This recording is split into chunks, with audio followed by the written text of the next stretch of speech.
Ministério da Educação anunciou o corte de vagas em mais de 150 cursos superiores da área de saúde. As instituições tiveram desempenho insuficiente nas avaliações do MEC.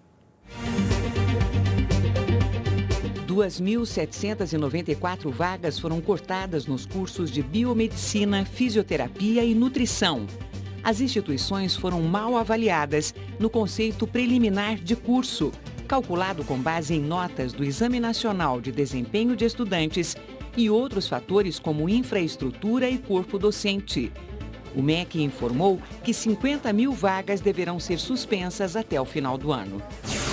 Petroleira norte-americana Chevron, responsável pelo vazamento de óleo na Bacia de Campos, é punida novamente pela Agência Nacional de Petróleo. Desta vez, por omitir a existência de enxofre em um de seus poços, que poderia ser fatal para os trabalhadores da empresa em caso de vazamento. O poço foi fechado e a Chevron será multada novamente. 15 pessoas foram presas em Porto Seguro, no sul da Bahia, acusadas de envolvimento nos ataques a ônibus da cidade. Pelo menos 4 coletivos foram incendiados e outros 2 foram apedrejados. A polícia investiga se os ataques foram em represália à morte de um suspeito de colaborar para a fuga de um traficante. 17 policiais rodoviários da região de Franca, no interior de São Paulo, foram presos sob acusação de receber propina de empresas de guincho. De acordo com as investigações, eles recebiam comissão para reter veículos com documentação irregular ou falta de manutenção. Um inquérito apura as denúncias. Vladimir, quer falar sobre o corte de vagas nos cursos de superiores na área de saúde? Sim, acho que é uma medida civilizatória, né? Porque, na verdade, são cursos que há anos eles são mal avaliados. Não teve uma avaliação ruim isso agora. É uma sequência de avaliações e uma sequência de inação também. Quer dizer, são pessoas que demonstram muito claramente que não teriam condição alguma de serem diretores de universidades, né, ou de centros educacionais ou coisas parecidas. Né? Uma informação essa semana, desculpe te interromper, mas que eu lembrei agora do CREMESP, que é o Conselho Regional de Medicina, que no Brasil tem mais faculdades de medicina do que na China, por exemplo. Bem, direito, por exemplo... Direito também. Direito, acho que a China é o único país no mundo que tem mais faculdade de direito que o Brasil. O Brasil tem encostado ali, né? Ou seja, são faculdades que não têm a menor condição de funcionar enquanto tais. Né? Então, esse tipo de medida já deveria ter acontecido há muito tempo, mas havia um bloqueio jurídico que impedia que o Ministério fechasse. E o governo anunciou hoje uma série de medidas para aumentar novamente o ritmo de crescimento do país. Entre elas, a redução do IPI para a chamada linha branca. No caso de fogões, passou de 4% para 0%. Os tanquinhos que tinham alíquota de 10% de IPI também estão isentos. No caso das geladeiras, o imposto caiu de 15% para 5%. E para as máquinas de lavar roupa, caiu de 20% para 10%. Essas medidas valem até o dia 31 de março do ano que vem. A redução do PIS e da COFINS para o trigo, a farinha de trigo e o pão francês de 9,25% para 0%, que terminaria no final deste ano, foi prorrogada até o fim do ano que vem. Outra novidade é que o benefício foi estendido para massas, como o macarrão, até junho de 2012. Com relação ao IOF, o Imposto sobre Operações Financeiras, a alíquota de 2% cobrada nas aplicações de estrangeiros na Bolsa foi eliminada. E o imposto cobrado nas operações de crédito ao consumidor, como financiamentos ou mesmo cheque especial, caiu de 3% para 2,5%. Os tributos cobrados nos empréstimos para a compra de imóveis do programa Minha Casa Minha Vida foram reduzidos de 6% para 1%. Essa medida vale para os imóveis classificados como habitação de interesse social, que tiveram seu valor limite aumentado de R$ 75 mil para R$ 85 mil.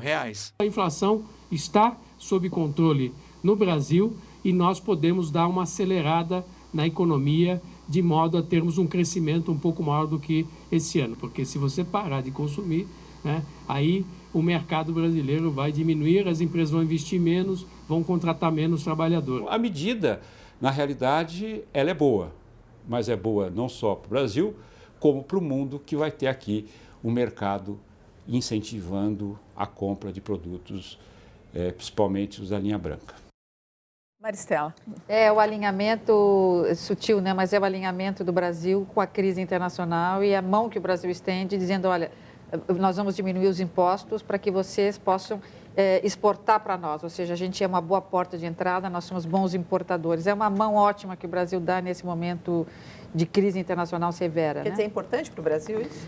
Sim, é importante para o Brasil, importante para nós consumidores, porque vamos ter mais facilidade de consumo e mais oferta, mas também para o mundo, sobretudo Europa, Estados Unidos, que tem aí um mercado garantido. Tem rota para chegar aos produtos. Né? Tem só uma coisa que eu não compreendo, quer dizer, é o fato de também você ter uma diminuição de imposto de operação financeira.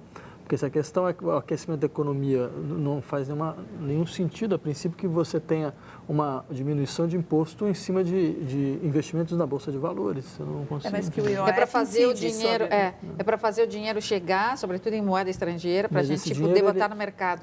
Mas esse dinheiro ele nunca passa para o setor produtivo, ele fica circulando no sistema financeiro. Mas ele fica circulando e pode ser empréstimo, né, para as famílias e para as empresas, e pode voltar. Então fica com um pouco mais de liquidez no mercado. Ajuda um pouco, sim. Faz parte de um pool de forças, não é a coisa mais importante, mas é um detalhe importante, né? A diretora-chefe do FMI está no Brasil. Hoje ela se encontrou com a presidente Dilma Rousseff e disse que o país está sólido e protegido contra a crise. Pela primeira vez na história, a instituição veio pedir dinheiro. No Palácio do Planalto, Dilma Rousseff e Christine Lagarde conversaram sobre os programas de crescimento nacionais e o impacto da crise do euro. Mais tarde, ao lado do ministro da Fazenda, Guido Mantega, a diretora-chefe do FMI declarou que o Brasil está imune e mais protegido que qualquer outro país dos efeitos da contaminação do euro. O FMI estuda ajudar os países da zona do euro injetando dinheiro no fundo de resgate do bloco. Ao final do encontro, o ministro Guido Mantega afirmou que é uma grande satisfação que dessa vez o FMI veio não para trazer dinheiro, mas para pedir dinheiro. E ironizou dizendo que prefere ser credor que devedor. Tem um comentário aqui no Twitter que eu acho interessante, que fala assim, o Brasil poderia ajudar a União Europeia, sim, poderia mandar alguns aposentados brasileiros ensinar aos europeus como economizar dinheiro. Bom, é uma mensagem de que eles foram extremamente consumistas, materialistas e o mundo ficou nessa crise justamente por conta desse consumismo exagerado, né? Mas eles vão fazer economia agora. Qual a opinião de vocês sobre essa inversão de papéis na história? Que é mais ou menos como comentou ali o ministro. Quer dizer, agora a gente não está recebendo dinheiro, a gente está na posição de credor. Acho irônico, eu não esperava ver isso ainda vivo, né? Agora, acho que isso demonstra muito claramente o tamanho da crise que os países europeus e a América do Norte passam atualmente, né? A situação, mas agora tem uma questão que acho que é importante insistir, que a gente vai paulatinamente vendo que o núcleo da economia mundial vai sendo preenchido por países que são países como China, Brasil, Índia e Rússia, que são países que podem ter até um PIB alto, mas são países de alta desigualdade, são países de problemas sociais muito profundos. Os BRICS.